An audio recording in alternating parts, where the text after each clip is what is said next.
Yes, sir, I am. I just picked up. Okay, and okay, I'm ready. I'm back. Perfect. Is everybody on the line? Yes, ma'am. Alright, perfect. So we're talking about corrective action. Now, for corrective action, we need to know whatever we did to kind of resolve the issue right away. So I know that we're dropshipping using retailers. I don't know the reason why, but based on whatever that may be, we need to know what corrections were made. So this is all going to be inventory, right? So if we didn't have inventory, we need to make sure that you go back in and check your stock, see what you actually have to complete right now. And if we don't have stock and we were doing a dropshipping business model, meaning that all of our inventory was coming from retailers and shipping directly to buyers, we need to remove anything that will be used that way. And that needs to be done before you send the appeal in. So just make sure that you delete anything you don't have or anything that was being completed using retailers. That is, okay, anything that is being used for, from third-party retailers needs to be removed before submitting the appeal. Exactly. All right. Okay. And then we also need to do an education portion in this section. Need to do. Say that again. Your phone is slightly muffled. Can you please say that again? Thank you. Yeah. The next part of this is going to be the education shift. In this same section, you said education? We need. Yes, education. Okay. Now, in this same section under corrective action, is where education goes. We need to provide them with the dates that we review the dropshipping policy. Now, this is very, very important that everybody who's working on the account, whether they have direct access or not, is trained in the dropshipping policy. Because if a violation happens after your appeal is effective, they'll automatically remove selling privileges because it'll be a second violation, and you will not get an option to get those privileges back. So it's important that we understand what that is and is not allowed for dropshipping and what we need to follow to avoid any type of violation, because there's different things that can cause violations to the policy. So in your appeal, you'll basically let us know that the policy will be reviewed on a certain date. And then you said the policy will be revealed when? That date is up to you. So we just need to know what date the policy will be reviewed and what date employees will be trained on it. Okay. So what date the policy will be reviewed and what date any employees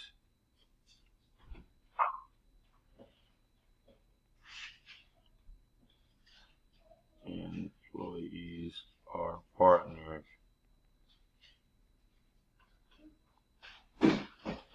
have been trained on it. Exactly. Now you also are going to add a few points from the policy, whatever you understand from that policy itself, you're going to add on to the appeal. Make sure if you do not copy and paste from the policy itself, that is an automatic rejection. Okay, so add what we understood from the policy. Exactly.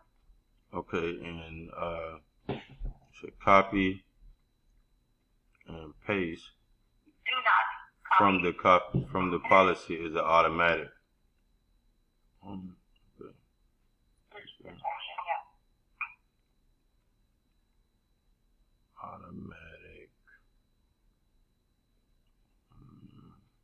automatic rejection.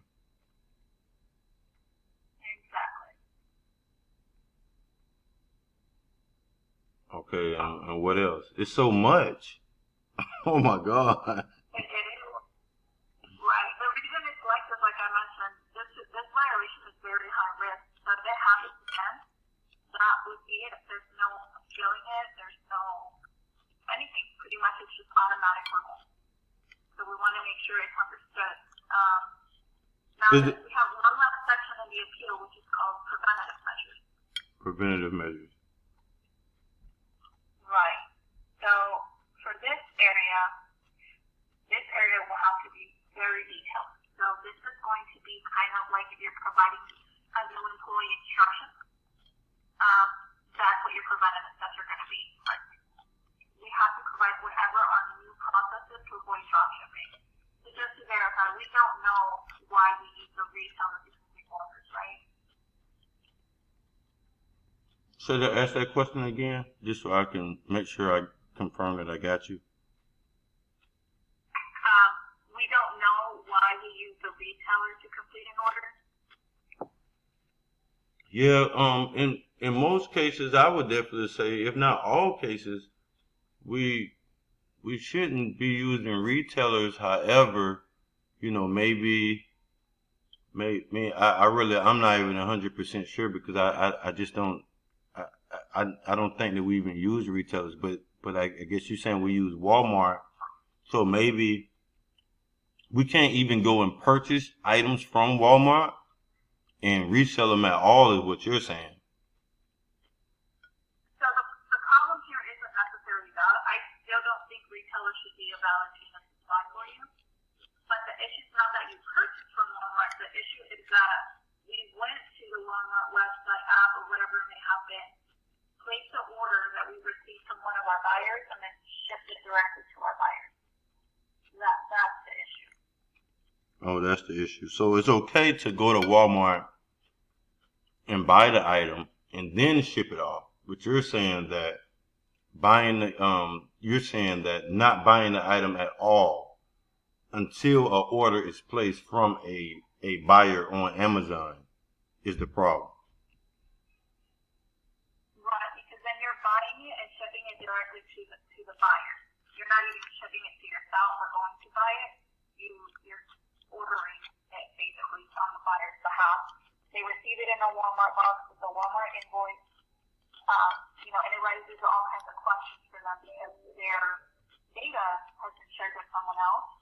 When they want to return a product, there's an issue because they'll try to go to Walmart, or maybe even the pricing is different and they'll ask you for a refund. So there's a lot of things that can go wrong when we order directly from a retailer and then ship it to a buyer. So that's what we're trying to stay away from. Gotcha. We just have to figure out why, because our preventative steps need to focus on what caused the issue in the first place.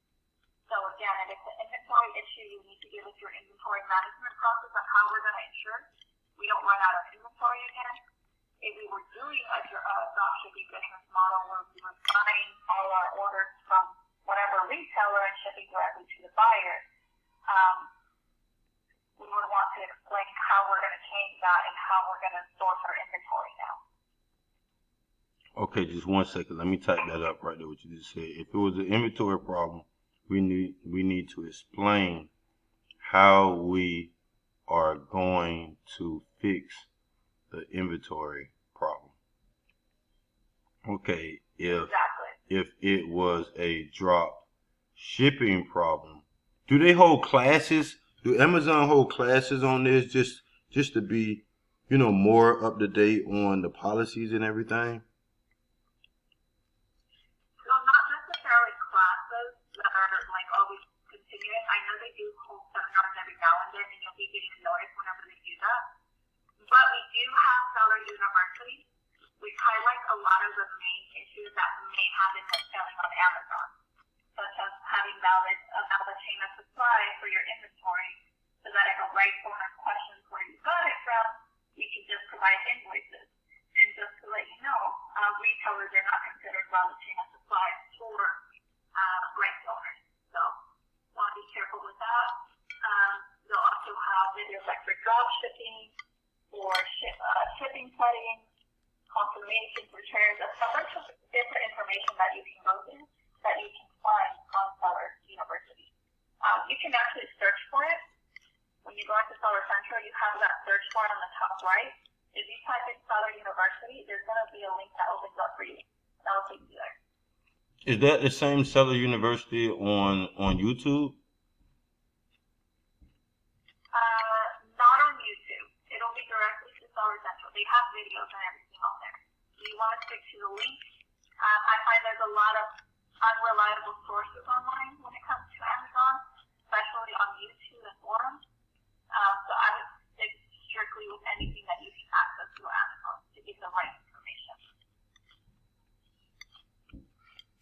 Okay, and there is a way that we can contact you back directly, or contact this department back directly instead of logging in and gotta do the call thing and everything? Just asking. Yeah, exactly what you did today. You'll have full access to us at all times. So even when the account is reinstated, you'll still have access to us along with the full time it takes to get your account reinstated. And you said you don't know if the FBA part of you say you don't, it's all, will we be able to sell on this account at all? So I'm not quite sure. Our performance team actually removes the selling privileges.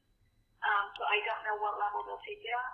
If they only do merchant fulfilled removal, you'll continue to sell on FBA.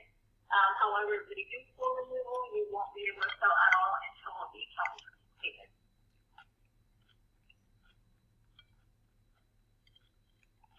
Okay. So,